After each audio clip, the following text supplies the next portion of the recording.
Okay, we'll go ahead and get started. So I'm Stephen Tillinghast. I'm one of the ag teachers at Jinx, and they asked me to be the room moderator for this session as well as the next one over here. And so we have Erica Goodson with us today, and she is at Tulsa Webster, so my home region, home county, I guess, as well. And so she's going to be talking with us about rabbits as an SAE project. So this is being recorded behind you guys, and so the camera will track her as well as pick up all of her audio only. It probably won't pick up your audio, so if there are any questions, she'll probably repeat the question just so we can hear it for the upload purposes. When we're all finished, we've got basically about 50 minutes before we transition. Around the tables, I put some yellow QR codes. If you will scan that with your phone, just open your camera, capture it, open up the webpage, complete the survey that goes along with it, and that way we get some feedback for the STAR committee and for some future events just like this. And if there's not anything else, I'll turn it over to Erica, and it's all yours.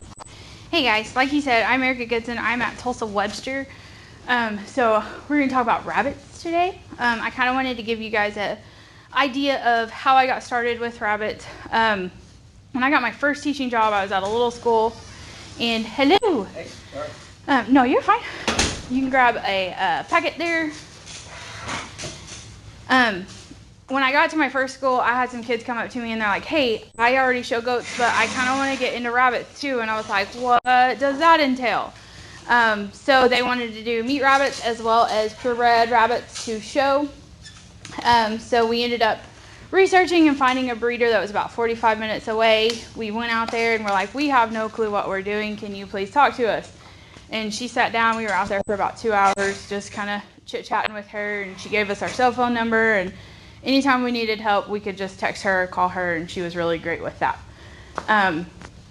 So then just kind of getting into it, we just showed at county fairs to start out with. And we're like, oh, yeah, we've got this. And then they wanted to get a little more serious, and we started to go in some of the national shows, and I was like, I have no idea what any of this is about.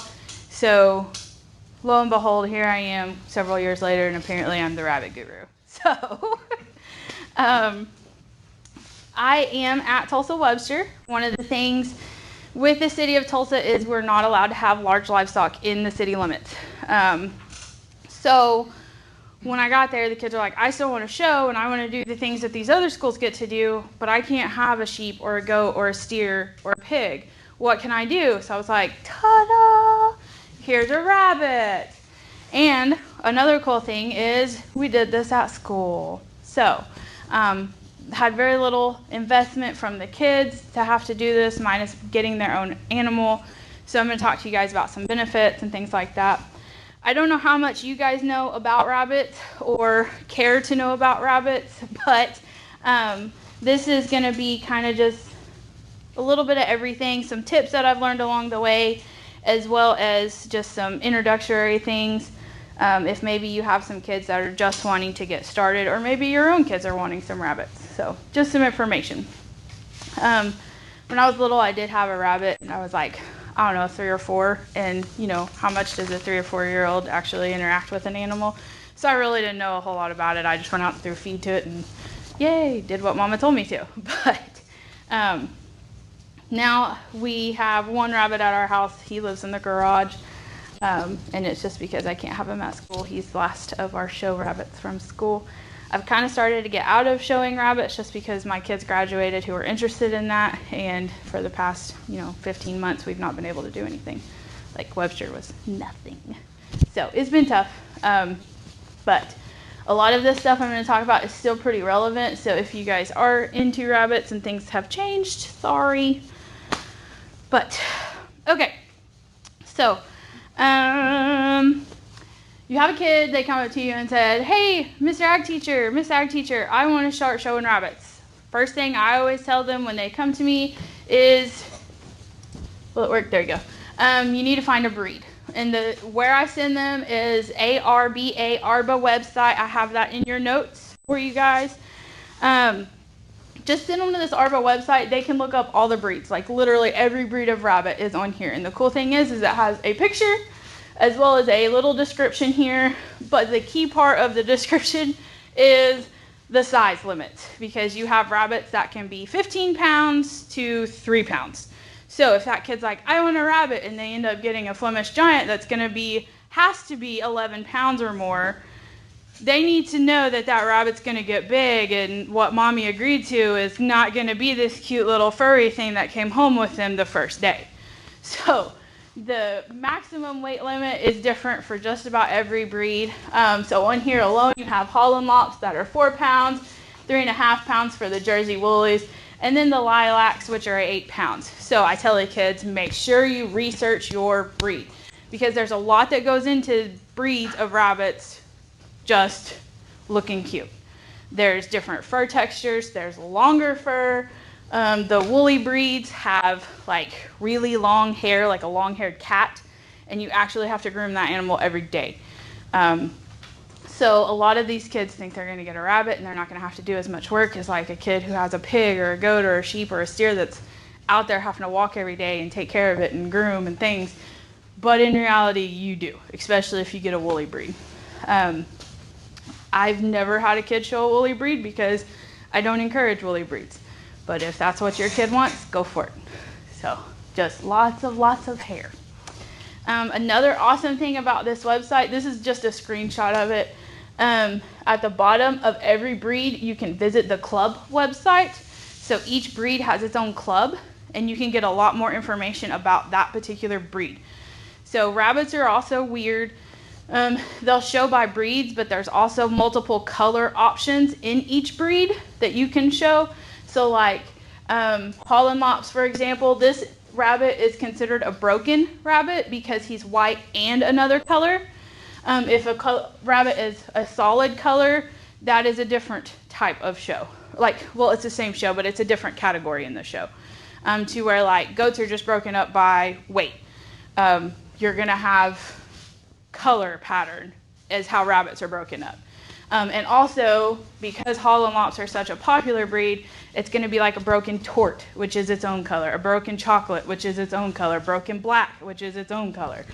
And so they'll show against each other. It may win its color, and then it can go on for the division. So that's pretty neat, and it gets really confusing, especially when you're starting or your kids are starting. I know I was just like, can someone just please tell me when we need to put our rabbits on the table, because I'm really confused on life. And there's always somebody there that's like, oh honey, come here, let me help you. So that is the neat thing about rabbits, is sometimes you go to some of these bigger livestock shows and people just kind of sticking to their friends or sticking to their own self. But in the rabbit world, they're like, you need help, come here, I got you. So that's pretty neat about the rabbits, and there's fur flying and everyone's just, and then you get like your Freddy 4-H'er that's like way into his rabbits, and it's just a whole other thing. But anyway, so this website is awesome. It's a good place to start. And if anybody teaches like a vet science class and you want to talk about the breeds of rabbits, this website is a great resource that I would tell you to keep up with, because this information will stay up to date, and they always update the pictures. So if you're training a vet science team and you need to know breeds, check out this website. So there's that. And I'm 99% sure I put that on there for you. If not, yeah. It says, it says Standards of Perfections on the ARBA, A-R-B-A, American Rabbit Breeders Association website is what it stands for. Also, I'm going to kind of jump around because I forgot to put this in there. But the cool thing about your kids while they're showing in your program, as long as they're considered a youth, which is like 21 years and under, they can join ARBA. And the cool thing about that is that, like Tulsa State Fair, for example, they can show youth, so they'll show for FFA or 4-H one day, and then typically the next day, but I think they're trying to get it into like one day now. But like that afternoon, they can show in a national ARBA show. So they'll be showing against adults also, and people from like literally all over the United States can come to Tulsa and do the rabbit show. So that's pretty cool too. I had a kid a couple years ago that we had a French lop, which is 15-pound massive couch potato. And this thing was so fat, it had like, it couldn't see. Fat like kind of came up over its eyes. It was crazy, but it was cool. He's just lazy. You could pick him up and do whatever you wanted with him and set him down and he'd just stay there. So I love French lops. But this French lop, And French slops are like a very unique breed. They're not very common in Oklahoma. There was one of two at the show. And we walked in and everyone's like, what is that? And we're like, that's a French slop. He's our big boy. And we put him up on the table, and I think at Tulsa he ended up weighing 18 pounds. So that's a big rabbit. And I had this kid showing it, and she was like 90 pounds soaking wet. And she was carrying this rabbit, and it was literally like almost the length of her. She put it up there on the table, and it starts fighting her, and she's like, what do I do? So it was pretty comical. And he ended up winning the youth show, and we were like, how did this happen? And everyone's like, a French slop just won? And then he went in for the ARBA show and was third best rabbit at the ARBA show too. And everyone's like, I got to go see this. Like, what is happening? So it was pretty neat, pretty cool moment. But anyway, so this website is just phenomenal. You can order a lot of different things from this website also. There's articles. If you need, like, I know one year my school really pushed literacy on us, and they're like, you have to do a literacy component. So I would go to places like this, pull up articles, and have my kids research it and write me up something, and boom, literacy for the week. So there's all sorts of stuff on here. You can go back to the home page on the ARBA page, and there's places that you can order different things. But last thing I'm going to talk about on this ARBA page that is awesome is this find a breeder button. So if you want to show a rabbit, they have to be a purebred rabbit. They need to have a pedigree. A lot of times you'll find a rabbit at Tractor Supply, and little Johnny will be like, I want to show my rabbit I got at Tractor Supply, and he's so cute and I love him. What breed is he? I don't know, I got him at Tractor Supply. So rabbits at Tractor Supply don't come with pedigree. You can't show a non-pedigreed rabbit. Unless your county fair, your extension agent's like, it's okay, little Johnny, you can show this, but you can't show it against pedigree rabbits. That'll literally be the only time that you can show that rabbit. So finding a breeder that has a pedigree with that rabbit is very important. Because you have to have that pedigree to register rabbits for a show. You have to have that pedigree to prove that that rabbit came from a reputable breeder, and to show what it came from. So when a rabbit wins a show, it's called a leg. And rabbits with more legs or family history of legs genetically will do better, ideally do better. And so that's something that's also on the pedigree. So if you're looking to buy a rabbit and you see at the bottom corner of the pedigree, it will say how many legs that rabbit has historically, I can't talk, had. So you have the idea that, oh, this rabbit, as long as it's fed right, is going to do pretty good. So that's a pretty cool thing also on the pedigree. We've been to a handful of different breeders and looked at rabbits, and I was like, can I look at the pedigree? And honestly, like, I didn't care about anything else on there. I was checking out the legs, and I was like, no, thank you, if they had like no legs or one leg or something. And then we found one that had like 11 legs, and I was like, this one will do. I like its breeding. And they were like, oh, okay, cool. So neat stuff there. And a lot of these breeds also will have a button here, and it says visit the club's Facebook page. So a handful of these clubs are on Facebook. Kids are probably on Facebook too. You say, hey, just go check them out on Facebook. And a lot of times that's a good gossip page for like finding breeders that are just starting or breeders that are closing out their rabbitry, and those kids can go get equipment or even tips or cheap rabbits that way too. So Facebook is awesome when it comes to the rabbit show world. Absolutely. Just ask away. So at a rabbit show, they show by the breed, right? Yes. In the breed, do they have like showing ages or just all of that breed? Yes. So rabbits will show as the big rabbits, so like the French slops, have 3 age categories. So they have junior, intermediate, and senior. But most other ones, like the smaller rabbits, will just be junior and intermediate. So like a 2-month-old rabbit is not going to go up against a 5-year-old rabbit. So that's another good thing about rabbits. And why we did them at Webster is a kid can buy one really good rabbit and keep that rabbit until they graduate. There's no age limit on a rabbit. So like the rest of your animals, you may get 1 show season, 2 if you're lucky. You can invest the money in this rabbit and keep it all 4 or 5 years Or if they're in 4-H, they want a rabbit, get it now, show it till it dies. Yes? On average, I know there's a ton of different breeds, but on average, how much do you spend on a rabbit? On average, how much do we spend on a rabbit? So we've bought rabbits that have, the one that I said won Tulsa and Arba, we spent $30 on. I've also had a kid turn around and spend $250 on a rabbit. And I was like, you're freaking crazy spending $250 on a rabbit. But that rabbit's mother had won 10 national shows on her own.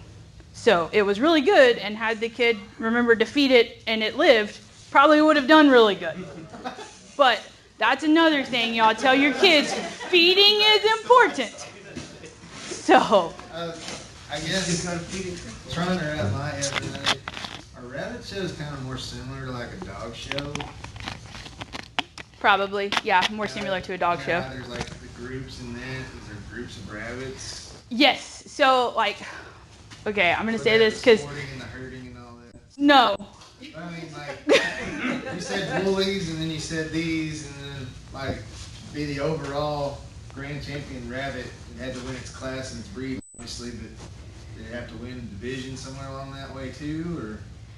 There's really no division. So how a rabbit show works is you'll go up, you'll have your class, and then they'll do, like, I mean, I guess there's a division. Like, you'll have, so, okay, back to our French slop. We put him on the table. He was a senior at the time because he was 2 years old. Put him on the table. Had there been more French slops, so this is just going to be hypothetical, okay? We have a whole group of French slops here that we're showing against. Put him on the table for senior. The juniors have already shown. The intermediates have already shown.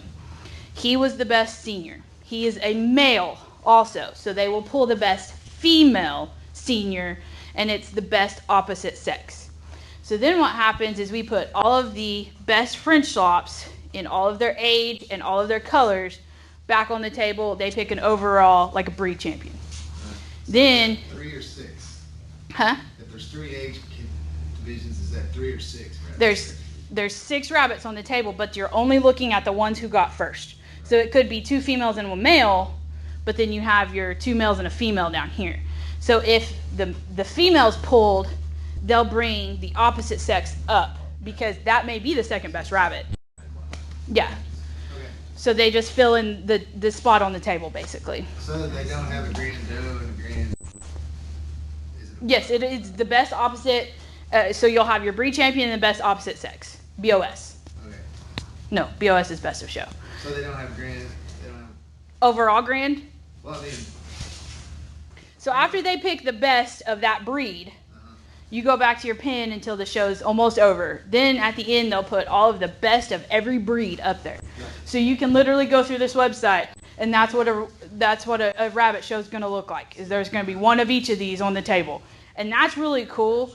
To walk your kids back up and say, what breed is this? What breed is that? What breed is this? Because most of my show kids were on my vet science team, so I made them learn all of that also.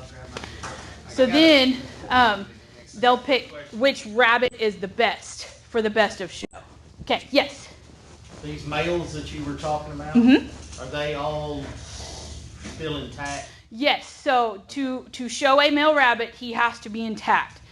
And so it's very important that these rabbits are staying separated because we have made babies on the table at several rabbit shows I have been to. And I'm talking like a Holland Lop being mated with like a big boy. And we're like, oh no. And the judge goes, oh, and pulls them apart. So at a rabbit show, you'll have tables set up here and there's cages. And I tried to find a picture of it and then I didn't find one. Which they're on my Facebook page. But anyway, so they'll have a table and then cages, and each rabbit, it has its own individual cage. And so the kid literally just walks up, put a rabbit in a cage, and then steps back.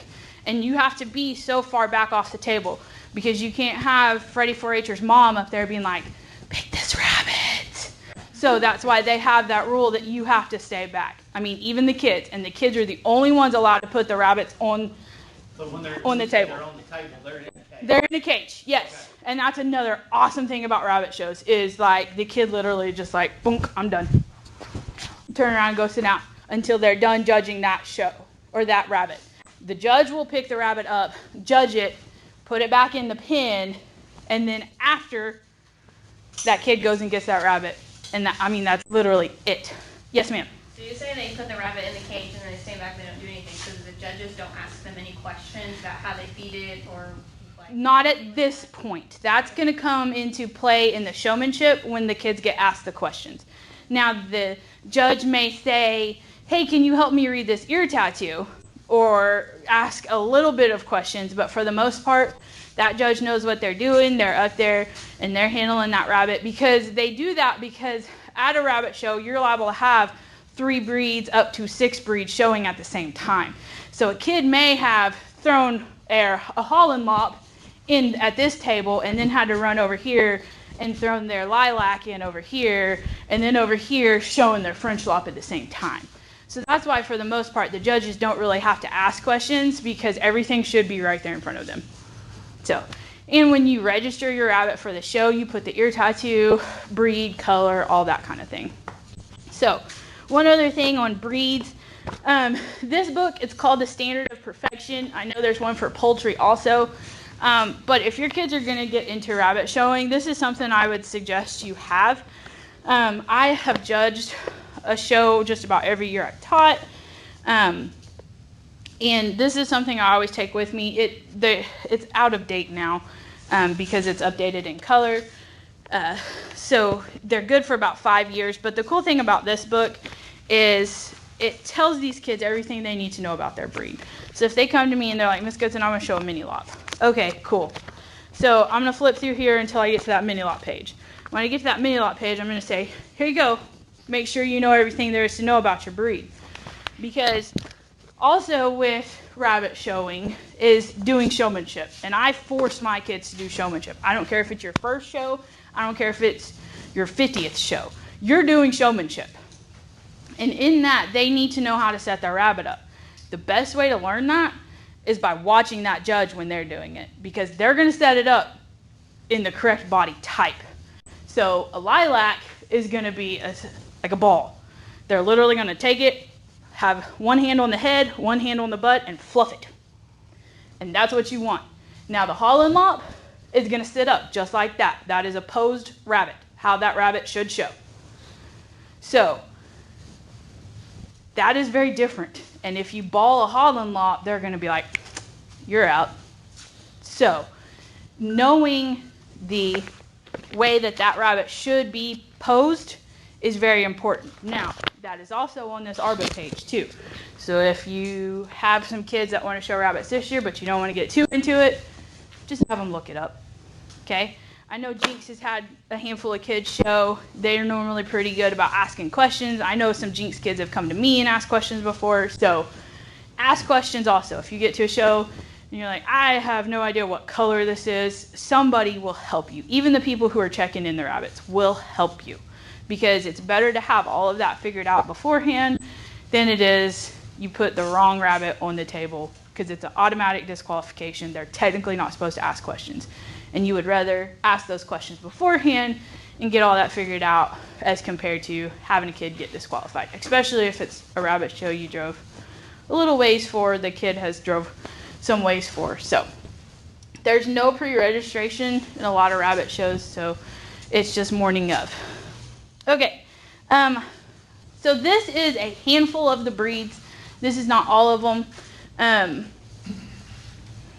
I think we'll have time. So I gave everybody a bingo card. And this is one thing I do with my kids at school. So in my vet science class, I have them do breeds bingo. This is also something I do in Intro to Ag with pretty much any of the species, and I rotate it every year. One year we may do it with beef cattle, one year we may do it with pigs. I have them write down, fill out a bingo card with breeds of a rabbit. So I do have 2 door prizes. If you guys want to fill out a bingo card, we can do that towards the end of class. Need something to write with? Yeah, there's the ball pins right there. I got one. Thank you. Okay. So you don't have to, just an option. But I like to do this with my kids in my vet science class. Like I said, it's a vet science / small animal class. We do focus a lot on rabbits because that's typically what we have done. It's what I have access to also. Like I said, I do have rabbits of my own. I have one left. He has been to school many a times. He used to actually live at school pre-COVID. And he's great for like teaching the kids how to restrain an animal. He's great for teaching the kids how to take vital signs on an animal. We've done bandages on this poor little guy. So you name it, we've pretty much done it with this rabbit.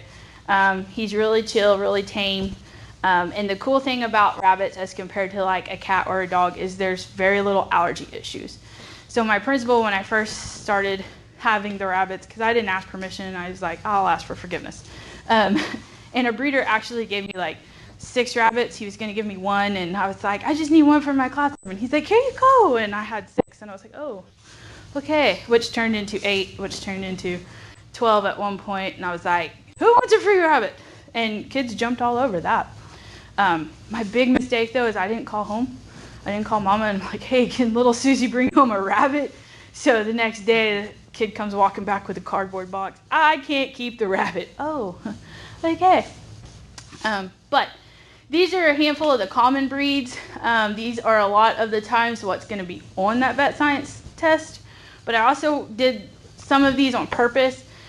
So one thing I want to point out is you have a mini Rex and a Rex.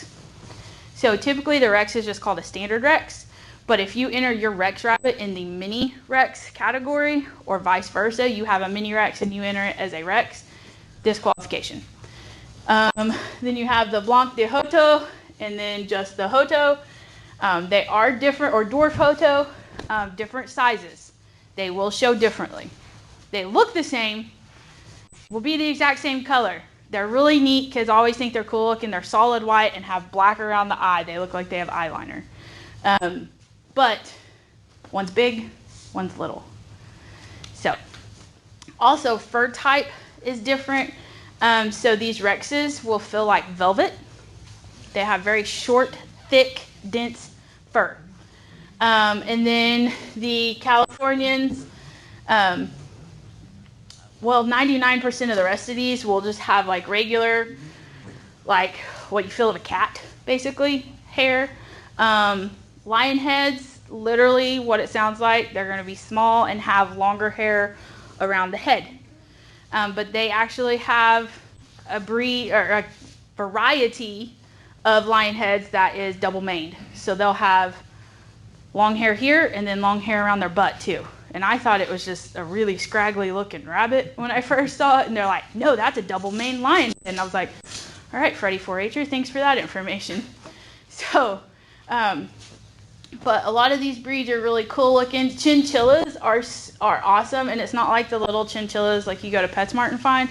Chinchilla is a breed of rabbit, and when you blow on their fur and it separates, they have a target pattern on their hair. So it's really neat looking. I always try to find a chinchilla at the shows and show my kids, even if they don't have a chinchilla. And everyone's like, normally pretty like happy-go-lucky at the rabbit shows, and they're like, you want to check out my chinchilla pattern? So yeah, it's really cool.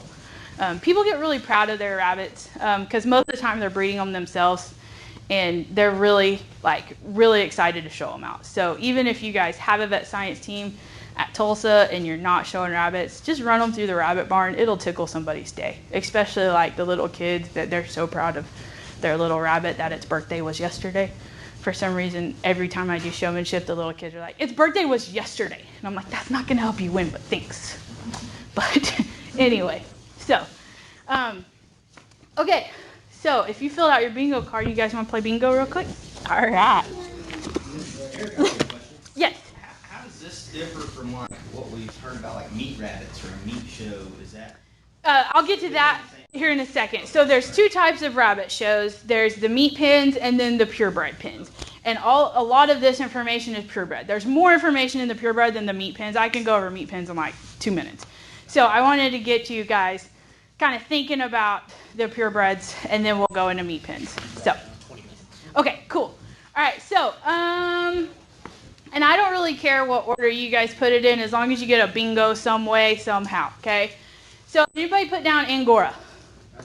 That is a breed I'm strongly going to tell your kids don't do. Their hair's like crazy long. Looks like a cotton ball sitting on the table. What about mini lop? One of my favorites.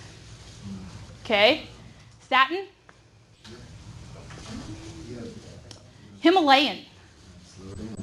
Okay. Cool. Mini lop. Yes.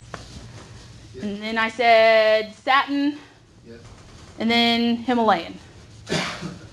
Okay, now we're gonna go to old big head and do French lops. What about a Havana? Anybody getting close to a bingo? Yes. Okay. How about a Dutch? Mini Rex? And if you write Rex, it doesn't count. Disqualified. What about a Champagne d'Argent? That's a lot that people don't write down because it's a lot of words. What about an American? Florida White? Dwarf Hoto?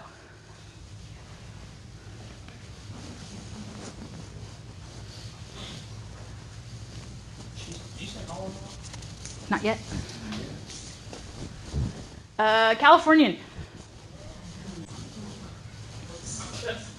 What about a tan? Oh, bingo! All All right. Well, I got 2 prizes. So there you go. Gotcha. $5 Sonic gift card.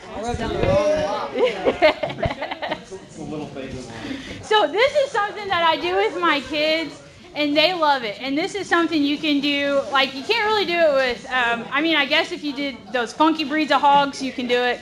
But I will do it towards the end of Ag 1 as kind of a review, especially for that career passport.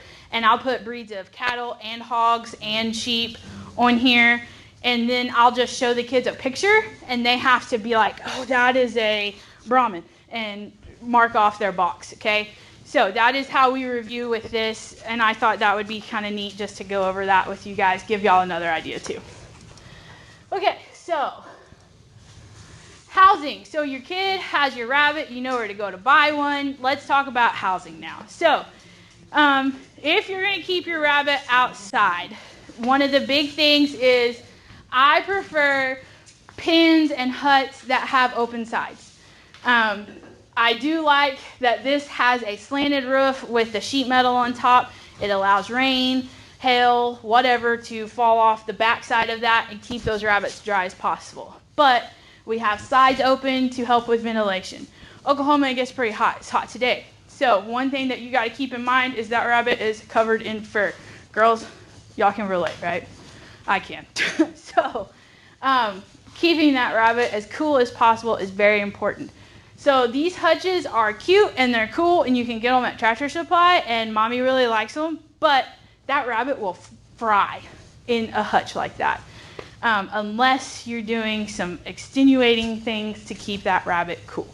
Now, these hutches are also cool if they're going to be inside, where they're not sitting out in the baking heat in 110 degrees in Oklahoma in the summer, but something like this is much more ideal. Had kids at my first school had hutches identical to this, and one key thing is that it has this metal on the bottom so that it can fall out. The pee and poop can fall out, and that rabbit is not constantly sitting in it. This one has nothing. It will rot out the bottom of this wood over time. And lo and behold, you'll look out there one day and little Freddie's rabbit is hopping across the yard. So with the wire at the bottom is very important. And something that a parent had an issue with is that there was no way to collect that poop. It would just fall on the ground, and he wanted it to use for his garden, which is also a phenomenal use of rabbits too. So we would just lay a tarp out, and that kid would go out once a week, pull the tarp out, dump the tarp in a wheelbarrow, throw the tarp back under there, take the wheelbarrow over to the garden, dump it in, and boom, fertilizer too. So win-win. The rabbits that I had at school, I would actually take all of the poop and donate to the community garden there on the west side of Tulsa. It was a national chapter activity, so there's another hint for you guys. People, gardeners will go nuts for rabbit poop. You can sell it for like $10 a bag. So, and just save your food bags, put the poop in it, put that crap on Facebook, literally crap on Facebook, and people will go nuts. So, just some do's and don'ts there. So this is also an option. This is a better option if that rabbit's going to be indoors. So I literally got a shed given to me from another school, and we had pens like this in it. And it was great because they're literally built and stacked on top of each other. So I just put the rabbits in the corner, and I could have feed over here, do whatever I needed to over here. I had a heater that I put in the barn. I call it the bunny barn. That's as close to a school farm as I'm going to get at Tulsa, America. So these stackable pins are great if your kid's going to have multiples. They come in different sizes. You can do the 3-stack or 2-stack if they're going to do some of the smaller breeds like the Holland Lops, Hodos, things like that. This is going to be like if you're breeding, you're going to want bigger because the mama's going to need room for those babies. So something like that is a good option. I always tell my kids just go with the bigger pins because if you're going to breed, you're going to need it anyway. So might as well just spend the money in the first place. Do they all connect together so they don't like? They are connected, like they're built that way. So, and you can just take wire cutters and cut them apart if you need to. And then they have just little clamps that you can get to clamp them back together if you need to. Good thing about this is they have these pans. Pull it out, dump it in the trash bag, slide it back in, boom, you're good. What I do with my rabbits is I put wood shavings in there, and then at Tractor Supply, I forgot the name of it, but there's these little pellets in the horse section, and you can put in there, and it completely eliminates the smell of rabbits. Like easy. Yes, yes. So it's great. I mean, kids would literally walk in my classroom and be like, "They don't stink." No, but you do. So there you go. Also, these are made in Oklahoma. At a company called Tortoise in Hair. It's out of Coweta. I don't know if you guys, I mean, literally y'all are from all over. But that company is out of Tulsa, or out of, I think, Coweta. It's somewhere around that area. And they're very good to work with you and say, hey, look, I'm with a school. I need to pay this with a PO. They'll work with you with that. They worked with me. And then this is also something cool I didn't even realize was in the picture. That metal around the bottom of the pin is a splash guard, and so rabbits are very bad about if you have a boy in that pin, and there's a female in this pin, he tries to put his scent out there, so that splash guard will help keep your area clean. So it's pretty cool So it's feature the also. males that can projectile. Yeah. We had some last year, and I wasn't gonna go in there and check which was which. Yeah. But I noticed, I mean, like, we had like a little catch under ours, but, I mean, it'd go out 2 or 3 feet. Yes. And I always, when we went out there, I thought, a kid's gonna get it one day. Yeah. I mean, I've been peed on a lot because, like I said, I've judged shows, and inevitably I'll flip one over and they're like, boo! But, I mean, I have a kid too. I have a son. So, you know. I was very impressed on how much water or urine and how Yeah. much pressure. Yeah, there was. and distance. I mean, some of that is like, wow, you know. Never got into the catch on that. Yeah, there you go. So, it's $bucks. So, okay. Hey, Erica. How Yes. much are these cages? It just depends on size. You're looking at like a single pit cage, maybe $75 to like that triple stacker. That big triple stacker is like $300, but it has that metal P-guard around it. It's got the fancier, bigger catch pans. I mean, there's some luxury in that big pin. So, I mean, you can really modify it and do whatever. I don't know how to go back, or I would, but yeah. So, you get your pins. What else do you need? If you're going to be breeding, you've got to have a nesting box for that doe. And there's 2 types of nesting boxes. There's wooden nesting boxes and metal nesting boxes. If your rabbits are outside, you need a wooden box because they can freeze in the metal boxes. Also, don't try to breed in the heat of the summer. Those babies will die. I don't know why. It's just it's not a good idea. You need water bottles. you can actually just buy these little nipples and put them on like a Coke bottle, like a 2-liter bottle, and it works the same too. But these bottles are actually relatively cheap, so you can buy that. And the cool thing is they hook up to the outside of the cage, so you can go through and just water everything and not actually have to reach in and pull back a nub because you have a vicious rabbit. J feeders are great for feeding large amounts, but those breeds that need to be 2 pounds, 3 pounds, 4 pounds, J feeders are not ideal because you're going to overfeed your rabbit and you're going to weigh out of your class.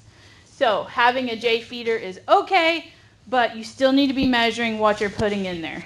And the standards book or the ARBA page can tell you how much feed your rabbit needs to be getting. Most of the time it's 1/3 of a cup a day. Some of the bigger guys, it's literally all the feed they want. Like our French Lop, I could put a bag of feed in front of him and he'd be happy. My mini Lops needed 1/3 of a cup of feed a day and they would get vicious. So J feeders are not good for overfeeding, but they are awesome to have hay also in there. So that's one deal. These feed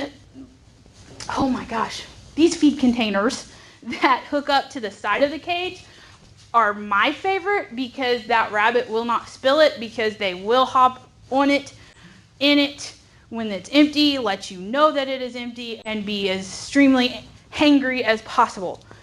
So I like the ones that hook up to the side of the cage, and it's super easy to pull off, go rinse out, stick it back on there. That rabbit can't do anything about it. To where the Crocs or the dishes need to be heavy enough that those rabbits are hopping around in the cage and it doesn't spill over. I've just went to Dollar Tree and used ceramic bowls before, but inevitably they hop in it and pee and poop. So for some reason they seem to do better with the kind that hook on the cage, because I can lift that up a little more. So back to the spraying question, they will spray in this. So have you noticed that like they want to pee on their feed? I mean, if it's in one of the, like, the feed was like always wet, it seemed like, and I just had to think, well, they're peeing in it. I don't know why. One issue I've had with wet feed is I have my water bottle above the feed and they'll drip it into their feed. See, we had two. We had the water bottle, had a crock under that with water because it was meat pins. Yeah. And then we had one of those off the other corner, but it always seemed like they'd go pee in. Well, if you have a crock in there, when they're going to get a drink, they can put their paws in it, and they're going to eat the same way, put their paws in there, and it's dripping off of their paws is probably more of the issue there. I'm just not a huge fan of the Crocs. I've had too many animals spill things, and it just seemed like I was wasting my time just cleaning Crocs and picking them back up and being like, sorry, you're going without because you spilled your food as soon as I put it in there. To where the things that hook on the cage are so much better. But one thing I am going to tell you guys, we bought a rabbit from a breeder one time. She was used to a Croc. We just stuck a water bottle in there. Went on about our way, didn't think anything of it. She didn't drink for like 3 days because she didn't know what to do. She didn't know how to drink out of a water bottle. So rabbits are kind of stupid and they're kind of very territorial. So if they're used to something, you need to stick with that. Okay? So when you buy this rabbit from the breeder, say, hey, do they have a water bottle or do they have a Croc? Or do they have, a feed pan? Ask what kind of setup they have if you don't go in that barn and see it for yourself. So just a tip there. I'm going to try to speed up. So some heat tips. You can hang box fans on the side of these open-sided cages. Like I would literally zip tie it up there and all redneck it out just to keep some air blowing through there for those rabbits in the summer. Tarps over the top to make sure they have some sort of shade to get out of the heat. You can also put those pins in a shady area on the property, like under a tree or something. It's always great. And then you can freeze a water bottle and just throw in that cage when it gets to the heat of the day, and that rabbit will get on top of that if they get too hot. Or lick it for extra water, things like that. So some tips we've learned. And then also for like cold weather, we would take like the foam insulation and just cut out and stick on that rabbit cage, and I'd zip tie it back up, redneck it out, and just add some protection to those sides during the winter, and those rabbits did great because you gotta think they're building up that winter fur. Indoor rabbits, a little bit different. You don't really have to worry about that kind of thing. So, okay, show equipment.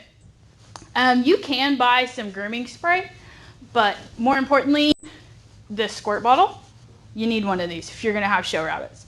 Just put water in it, squirt it on the rabbit, wipe it off, not like drench it, but just a light misting. Wipe it off with your hands, and that rabbit's gonna shine. And I don't know why it does that, but it does. It's great. Except for like Rexes. Don't do that on a Rex. But you're obviously gonna need some nail clippers. We just use like dog clippers, or actually if we have small breeds, I just use like the big toenail clippers on them.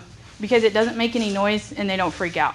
When you're clipping rabbits, if you will take a towel, wrap that rabbit up as tight as you can in a little bunny burrito with just whichever paw you're clipping out, you're not gonna end up bloody and scarred up like me. So there's another tip. You will need a comb for your rabbit, and I like these that have the little lever that sucks up the handle or the bristles. And you can just wipe off the hair from that, not a big thing. You can get a shedding blade if you're having a big issue, but honestly, if you go to Lowe's and you get a jigsaw blade, it does the same thing. So there's another tip for you. You may have one sitting around already. So we have one at our house. I'll literally take it off our jigsaw, brush my rabbit out with it, pull the hair off, stick it back in my husband's saw. So not a big thing. And then a tattoo gun. If your kids are going to be breeding, rabbits have to have a tattoo, and it is literally an electronic toothbrush with a modified end and needles on the end. I mean, I'll be tattooing a rabbit and kids walk in, they're like, "Are you brushing your teeth? Does it look like I'm brushing my teeth holding a rabbit in a bunny burrito?" No. But these are all on a website called bunnyrabbit.com, and it sounds fake, and I thought it was fake, but it's legit. So if your kids are gonna breed their own rabbits, you need a tattoo gun. This is also something I do in small animal that they really love. Here's another tip. If you're gonna tattoo a rabbit, get a cheap bouncy ball. This came from the Mexican restaurant, little quarter machine out front. You put this behind the ear, pull that ear around it, and then it gives you a more solid surface to tattoo on. And so that helps make sure that you get good penetration with that tattoo, because you don't want it to come out also. And then just Vaseline over the top of that tattoo should be good to go. And I mean, that may be a trick for tattooing other animals too. You will need a show table. Those wooden ones are super heavy, but I mean, they're like 75 pounds a piece.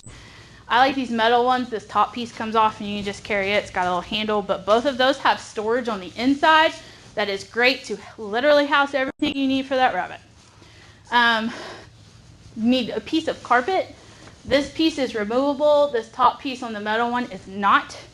So this is called a show table or a grooming table. The kid will put the rabbit on that table, brush it out, take care of it before it puts it in the pen. That's when you do the water squirt trick. You can also just go to your flooring store and ask for carpet samples. A lot of times they're just going to give it to you when you tell them it's for some kids showing rabbits. And they're like, "Cool, here." So you can get them for free. The kid needs it for showmanship. They also need it to practice setting up their rabbit. So if this is something you're going to do at school, have you 10 squares in the closet, and when they're pulling out their rabbits, throw the squares out, scrunch it up, go with it. So this is just kind of an idea of like what a good rabbit looks like. I mean, the same thing when you're going to fill a sheep. You want it to be solid, you want it to be thick. Same thing with a rabbit. You want it to be thick throughout. You don't want it to be real pinched in its hindquarters. You don't want it to be real pinched in its shoulders. When you fill a rabbit, you guys have been ag teachers long enough, you're going to know if something feels off. And it's the same thing with a rabbit. When you're filling that rabbit, if something feels off, something's off. Okay? So that's my best advice for when you're going to initially pick out a rabbit. Just touch it, feel it. If something feels off, it's off. And then talk to the breeder. If they're acting kind of funky, something's probably wrong with this rabbit. Ask what the parents look like. If the parents got a messed up foot or, wonky ear, this one may have issues. A lot of this kind of stuff is genetic and brought throughout. Okay, so meat pens. Like I said, real quick. These are the qualifications for a meat pen. You're going to have 3 animals, ideally of the same size, shape, Color's not as huge of a deal, but you want them to be as clones of each other as possible. So inevitably when I go to judge pins, they always throw in one itty bitty one and then their heaviest muscled one in the same pin. And I'm like, that's not a good meat pin, because these three that are medium muscled but the same are a much better meat pin than these when you have this big guy and the little guy. So meat pins, there's a handful of breeds. Satins, Palominos, New Zealand's, and Californians make the best meat pins. So if your kid wants to do meat pins, my suggestion is to get into one of these breeds and then start breeding for meat pins. Tattooing is not as important in meat pins as it is in the purebreds, but if you get purebreds here, you can breed for meat pins, because your ones that are not necessarily the prettiest, but good size, can be your meat pin rabbits, and your prettiest ones go on the table as your purebred show rabbits. So that's the cool thing about meat pins. You guys have any more questions past this? Y'all can always holler at me. I'm at Webster most of the time. My number's in that ag teacher book or my email. So let me know. Thanks for coming. And then all of the resources, including the PowerPoint, will be in a shared Google Drive folder that Cameron's going to push out later. So that is all the time we have. Please make sure you scan the QR code, fill that out. That'll help the STAR committee with some feedback, I believe, for future events. And then it's 9:50 now, so we're going to move back over to where we were at the very beginning. And then I'm sure Mason will have some random stuff for us there, and then we can split up and go to different rooms again. If you need the restrooms, they're in the main hallway. There's a record button on the side. Yeah. You'll push it, it'll shut the